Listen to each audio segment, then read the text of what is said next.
ஏதோ ஒரு வருத்தம் உடைய உள்ளத்தில் இருக்கிறது.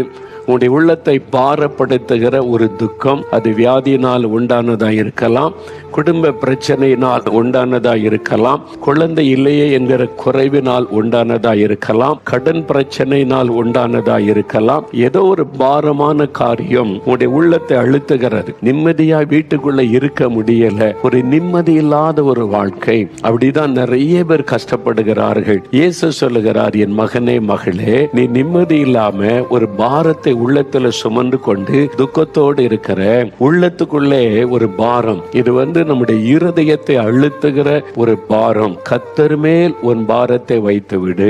ஆண்டவர் இன்னைக்கு சொல்றார், என் மகனே மகளே, என் மேல உன் பாரத்தை வைத்து விடு. நீயே சுமந்து கொண்டிருக்கிற, நீயே வருத்தத்தோட வாழ்ந்து கொண்டிருக்கிற, உன் பாரத்தை என்னிடத்தில் கொண்டு வா என்று இயேசு உங்களை பார்த்து சொல்லுகிறார்.